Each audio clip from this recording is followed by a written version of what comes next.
Grandpa's Time. Hey grandkids and anyone else who's watching, thanks for tuning in. Today I've been talking about astronomy in a couple other videos, and I wanted to talk about the actual astronomy magazine. This magazine's pretty good. There's also one called Sky and Telescope, or there used to be. I haven't seen it in a while, but now I need to go find out if it still exists. That was a really good one also. What I really like, besides, I mean, it's not a huge magazine, but there's tons of cool stuff about what's going on for that month. It also gives you the sky for that month. So you can actually take this outside and orient north to north and look up and say, okay, this is what constellation this is. This is what constellation this is. It's kind of cool. Besides that, it gives you the moon phases on the same page, and it gives you the calendar of events. Mostly moon stuff. I think it's all pretty much moon stuff. There's a couple of planet things on there, but it's mostly moon stuff. But it's pretty good, and it gives you on here kind of like a little map legend where it talks about star magnitudes. Magnitudes of stars, I'll get into that another time, but it shows you the magnitudes and some different symbols, where a different galaxy would be, what it looks like, planetary nebula, diffuse nebula, globular cluster, open cluster. Unless you have a good telescope, some of these are going to be kind of hard to see, so don't worry too much about that.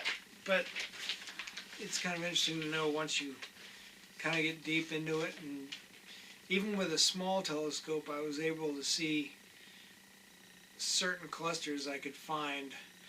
The resolution isn't very good, but you could just see like a little hazy spot. It depends on how much light pollution and stuff you have and how much time you spend actually gazing at the sky. And when I was younger, I spent quite a bit of time doing that. And I kind of lost, I don't know, I got into other hobbies, I guess. And now when I'm talking to you grandkids about this stuff, I'm starting to get interested again, and I'm thinking about buying a telescope. So if I do buy one, we'll do a video about it.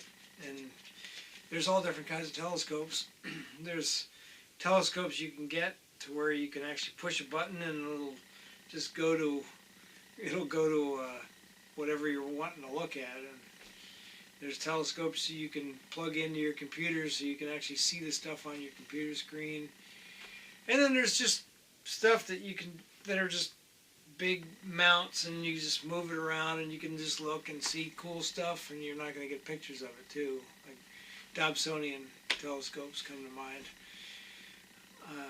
I can't remember the type of telescopes that I used to own. They were 2-inch telescopes. I've owned a couple of them in the course of my life.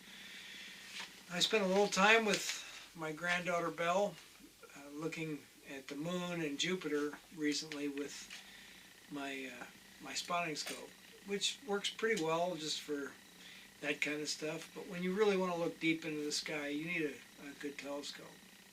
Anyway, I didn't mean to get off on telescopes. I just wanted to talk about astronomy.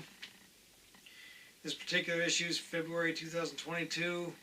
Talks about the 20 greatest astronomers of all time. Top 10 space stories of the year. Wintertime observing tips. Latest news from Neptune. Explore the shape of the Milky Way. And there's all kinds of cool stuff in every month, and it doesn't cost very much to own this magazine. I think it's what is it? I think $28.95 a year. That's pretty cool.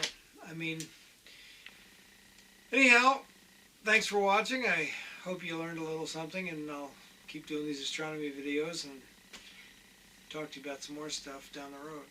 Thanks for watching.